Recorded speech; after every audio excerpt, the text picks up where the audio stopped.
अब turning point भन्ने के भने मैले फुल टाइम जब गर्न जब छोडेँ अनि फ्रिल्यान्सिङ गर्न थालेँ त्यसपछि अलिकति बढी फ्री टाइम हुन थाल्यो अनि साथीभाइसँग यसो बाइकमा नजिक काठमाडौँबाट पर जाउँ न त घुम्ने भन्दै एउटा फ्रिक्वेन्ट ह्याबिट जस्तो भयो कि अरू केही नभए पनि शुक्रबार शनिबारतिर चाहिँ वरपरको डाँडाकाँडा जाने अनि त्यो गर्दै नै चाहिँ यसो केही गरौँ न त म आइटीमा वेबसाइटको काम गरेर मान्छे यसो ब्लग सप बनाउँ न त भनेर के सोचले सुरु भयो कि घुमन्दै चाहिँ ग्लोबल आइबी बैंक सबैका लागि बैंक। अब टर्निङ पोइन्ट भन्ने के भने मैले फुल टाइम जब गर्न जब छोडेँ अनि फ्रिल्यान्सिङ गर्न थालेँ त्यसपछि अलिकति बढी फ्री टाइम हुन थाल्यो अनि साथीभाइसँग यसो बाइकमा नजिक काठमाडौँबाट पर जाउँ न त घुम्ने भन्दै त्यसरी चाहिँ एउटा साथीभाइ सर्कल नै घुम्नेतिर हामी लाग्न थालेपछि चाहिँ एउटा फ्रिक्वेन्ट ह्याबिट जस्तो भयो कि अरू केही नभए पनि शुक्रबार शनिबारतिर चाहिँ वरपरको डाँडाकाँडा जाने अनि त्यो गर्दै नै चाहिँ यसो केही गरौँ न त म आइटीमा वेबसाइटको काम गरेर मान्छे यसो ब्लग सप बनाउँ न त भनेर के सोचले सुरु भयो कि घुमन्दै चाहिँ साथीभाइसँग सल्लाह पनि गरियो यसो गर्नुपर्छ हेर अरू केही नभए पनि चल्यो भने ब्लगहरू लेखेर अलिअलि एड आयो भने त्यो एडले पनि हामीलाई घुम्दाखेरि अरू केही नभए पनि खानासानाको पैसा होटलको पैसा त आउँछ भन्ने सोचले सुरु गरेको तर सुरु गर्दै गएपछि अब डिफ्रेन्ट डिरेक्सनमा अब एउटा खोलाको नदी बगे जस्तै नै अब टाइम अनुसार चेन्ज भएर आज यो अवस्था पुग्यो भनौँ न। सुरुदेखि नै टिम नै थियो तपाईहरु? टिम त्यही त हो, त्यो खोला बगे जस्तै नै यही भयो भनौँ न किनभने मेरो चाहिँ कोटेश्वरको साथीहरूसँग घुम्ने गर्ने थियो सुरुमा उनीहरूसँगै घुम्दाखेरि लाखुरी भन्ज्याङमा पुगेको बेला डाँडामा बसेर हिमाल खुलेको हेर्दै गर्दाखेरि सल्लाह भएको हो। अझ साथीहरूसँग पापनसे पनि उठाएको मैले डोमेन किन्नुपर्छ गर्नुपर्छ भनेर होइन तर बिचमा ब्लग लेख्ने भन्ने बित्तिकै तपाईँको लेख्नु पऱ्यो फोटो खिच्नु पऱ्यो त्यो कन्ट्रिब्युसन गर्न सक्ने अवस्था अथवा फिल्डको हुनुहुन्थेन मेरो साथीहरू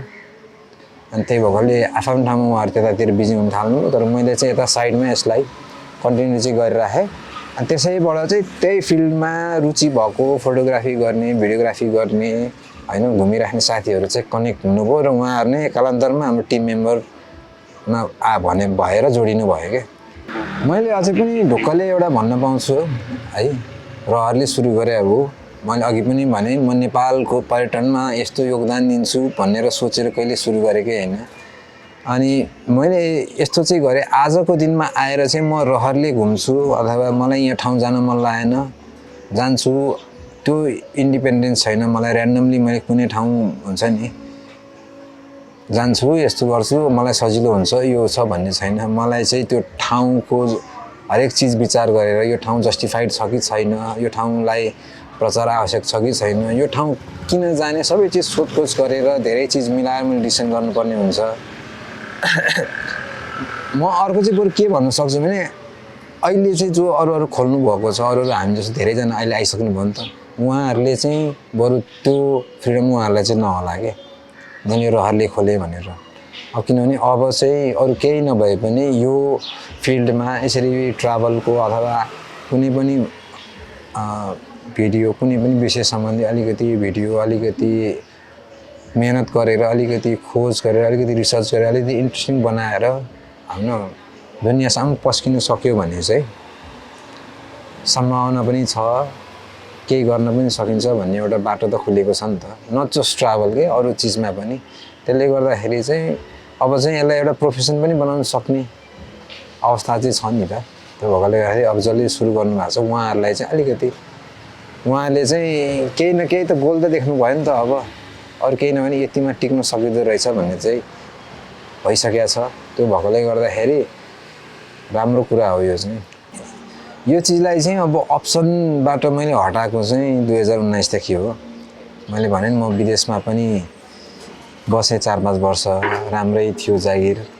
अब त्यो मेरो स्यालेरी कति थियो भन्यो भने फेरि रिसाउँछ मान्छेहरू है किनभने कसैले पत्याउनु हुन्न कसैलाई गफ थियो भन्ने जस्तो लाग्छ बनाइजनाइ गरे जस्तो लाग्छ जे पनि मेरो एकदम कम्फर्टेबल पोजिसनमा थिएँ म एज अ एउटा नेपालीले विदेशमा गएर सोच्न सक्ने एउटा ड्रिम जब नै थियो भनौँ न मेरो तर त्यो सबै छोडछाड पारेर भन्नाले त्यो सब छोडछाड पार्ने निर्णय गरेर जब नेपाल आएँ त्यो भनेको नि मैले चाहिँ अब अप्सनबाट हटाइसकेँ अरू जसले जे भने पनि जे गरे पनि मैले चाहिँ अब यही चिजलाई होइन आफूले सकेको दिनै पर्छ दिन्छु पनि। अनि मलाई एउटा सजिलो चाहिँ के छ भन्दाखेरि मेरो यो काम गरेर म आर्थिक रूपमा चाहिँ भयङ्करै सक्सेसफुल हुन्छु भन्ने चाहिँ मैले कहिले पनि सोचेको पनि छैन, रियलिस्टिक पनि मलाई लाग्दैन। भयो भने राम्रो हो, तर त्यो हुन्छु भन्ने मेरो एम छैन नि त। त्यो भएकोले गर्दाखेरि पछिसम्म पनि म यस्तै भइराखेँ, जसोतसो जिन्दगी चलिराख्यो भने पनि मलाई चाहिँ पछुतो हुँदैन क्या। मैले मेरो लाइफको सबैभन्दा प्रोडक्टिभ इयर्स, सबैभन्दा केपेबल इयर्स चाहिँ यतातिर खर्चेँ, जसले चाहिँ मलाई आर्थिक गेन भएन भन्दाखेरि मलाई कुनै पनि पछुतो लाग्दैन पछि पनि।